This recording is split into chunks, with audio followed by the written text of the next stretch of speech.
बिस्मिल्लाहिर्रहमानिर्रहीम। अस्सलाम वालेकुम माय यूट्यूब फैमिली। उम्मीद है कि आप सब ठीक होंगे।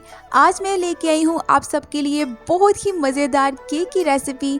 तो मैं आज बनाऊँगी चॉकलेट चिप केक घर में बहुत आसान तरीके से बग़ैर ओवन के।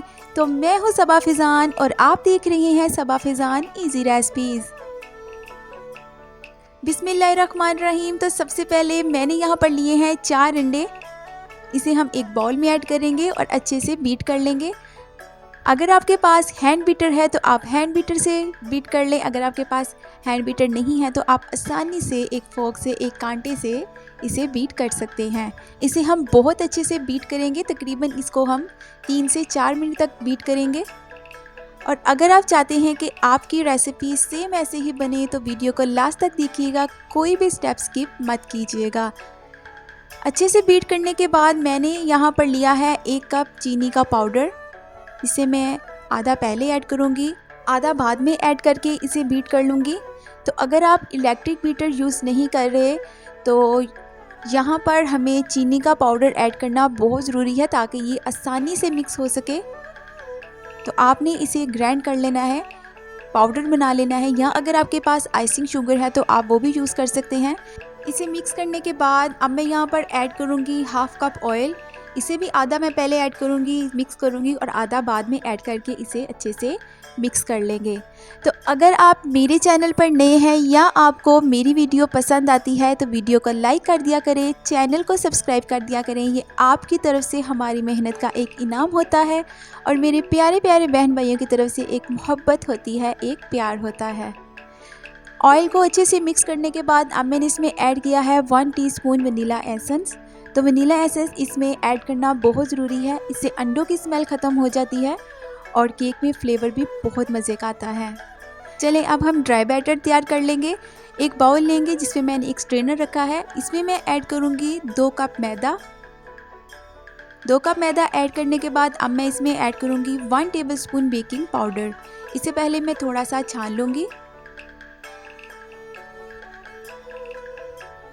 थोड़ा सा छानने के बाद अब हम इसमें ऐड करेंगे 2 टेबलस्पून कोको पाउडर और इन सब चीज़ों को हम अच्छे से छान लेंगे। तो इस तरह सब चीज़ें इकट्ठी छानने से ये होता है कि ये बहुत अच्छे से मिक्स हो जाती हैं। और जब भी आप मैदा या इस तरह का कोई भी ड्राई इंग्रेडिएंट यूज़ किया करें तो उससे पहले छान लिया करें। छानने के बाद अब हम इसे अच्छे से मिक्स कर लेंगे ताकि जो कोको पाउडर है वो मैदे में मिक्स हो जाए। तो बेकिंग से रिलेटेड रेसिपी हो या कोई भी रेसिपी हो, आप उस रेसिपी के छोटे छोटे स्टेप ज़रूर फॉलो किया करें। उससे ये होता है कि आपकी रेसिपी सेम वैसे ही बनती है। और अगर हमारी रेसिपी वैसी नहीं बनती तो हमने कोई ना कोई ऐसी मिस्टेक की होती है या कोई हमने स्टेप मिस किया होता है जिसकी वजह से हमारी रेसिपी वैसी नहीं बनती। अब मैं यहाँ पर ड्राई इंग्रेडिएंट को लिक्विड इंग्रेडिएंट में थोड़ा थोड़ा ऐड करती जाऊँगी और इसे अच्छे से मिक्स कर लूँगी।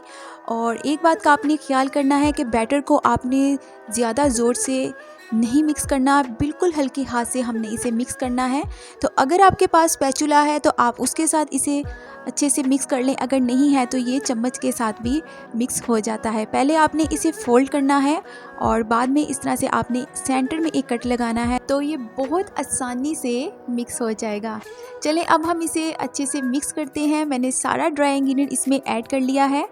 और अगर आपको लगे कि हमारा जो बैटर है वो थोड़ा सा थिक हो गया है तो आपने परेशान नहीं होना। यहाँ पर हम इसमें ऐड करेंगे 4 टेबलस्पून दूध। और दूध ना तो मैंने ठंडा लिया है और ना ही गर्म, दूध मैंने नॉर्मल टेम्परेचर पर ऐड किया है। और अब हम इसे अच्छे से मिक्स कर लेंगे। तो माशाल्लाह से बैटर हमारा बहुत अच्छा तैयार हुआ है। ना हमने यहाँ पर कोई इलेक्ट्रिक बीटर यूज़ किया है, ना हमने हैंड बीटर यूज़ किया है। तो हम आसानी से एक चम्मच से, एक फोक से घर में केक तैयार कर सकते हैं। अब मैं इसमें ऐड करूँगी चॉकलेट चिप। तो आप जितनी चाहे चॉकलेट चिप ऐड कर सकते हैं।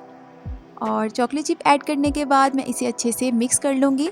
चॉकलेट चिप का फ्लेवर केक में बहुत मज़े का आता है, ये बच्चों को बहुत पसंद आता है। आप मेहमानों को चाय के साथ सर्व कर सकते हैं। बाहर के महंगे केक से बेहतर है कि हम घर में आसान तरीके से बनाएं और ये सस्ते भी बन जाते हैं और मज़ेदार भी। तो हम इसे अच्छे से मिक्स कर लेंगे। मिक्स करने के बाद अब मैं यहाँ पर लूँगी 1 केक का मोल्ड और मैं उसमें अच्छे से ब्रश के साथ ऑयल लगा लूँगी। तो आपके पास मोल्ड का कोई भी शेप हो, किसी भी शेप का आपके पास सांचा हो तो आप उसमें केक तैयार कर सकते हैं। ऑयल लगाने के बाद अब मैं इसमें एक बटर पेपर ऐड करूँगी। तो अगर आपके पास बटर पेपर नहीं है तो आप घर में से कोई भी सादा पेपर लेकर वो ऐड कर सकते हैं, वो लगा सकते हैं। और पेपर लगाने के बाद इसके ऊपर मैं थोड़ा सा ऑयल लगा लूँगी और अब हम इसमें तैयार किया हुआ बैटर ऐड करेंगे। तो माशाल्लाह से बैटर हमारा बहुत अच्छा तैयार हुआ है।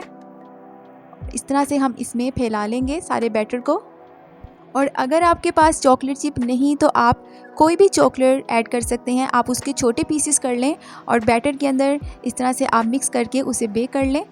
अब मैं इसके ऊपर थोड़े से चॉकलेट चिप ऐड कर लूँगी ताकि केक और मज़े का हो जाए। इसे थोड़ा सा मैं टैप करूँगी। अब मैंने यहाँ पर लिया है एक देगचा जिसे मैंने प्री हीट कर लिया है। मैंने इसके अंदर एक स्टैंड रखा है जाली वाला। अगर आपके पास स्टैंड नहीं तो आप स्टील की कोई भी प्लेट या कटोरी या ट्रे रख सकते हैं। इसे हम लो फ्लेम पर बेक करेंगे तकरीबन 45 मिनट के लिए और इसे हम अच्छे से कवर कर देंगे। बिस्मिल्लाहिर्रहमानिर्रहीम। 1 घंटा हो चुका है। मैंने इसे 45 मिनट पर चेक किया था तो ये अभी बेक नहीं हुआ था। हम इस तरह से एक लकड़ी की स्टिक या अगर आपके पास स्टिक नहीं है तो आप टूथपिक से इसे चेक कर लें। अगर ये साफ़ हो तो इसका मतलब जो केक है वो बेक हो चुका है। केक को बहुत एहतियात से हम बर्तन से बाहर निकाल लेंगे। यहाँ पर एक अहम बात, केक के ऊपर इस तरह से अगर बबल्स आ जाएं तो आपने परेशान नहीं होना। जब हम इसको काटेंगे, इसके स्लाइस बनाएंगे तो ये केक बहुत खूबसूरत लगेगा। तो अब हम इसका बटर पेपर रिमूव कर लेंगे। अभी केक गर्म है तो मैं इसे 15 मिनट के लिए रख दूँगी ताकि ये ठंडा हो जाए और जब ये ठंडा हो जाएगा तो हम इसके स्लाइस कर लेंगे।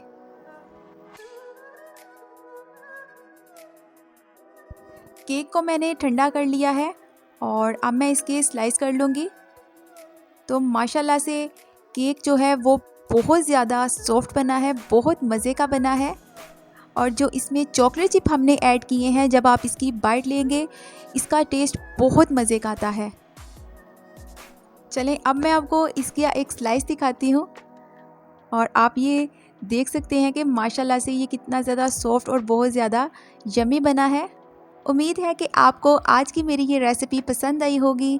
अगर मेरी रेसिपी पसंद आई है तो चैनल को सब्सक्राइब कर दें, बेल आइकन का बटन दबाना मत भूलिएगा ताकि आपको मेरी हर आने वाली इतनी ही आसान और इतनी ही मज़ेदार रेसिपीज़ मिलती रहें। अपनी दुआओं में याद रखिएगा सबा फ़ैज़ान को। अल्लाह हाफिज़।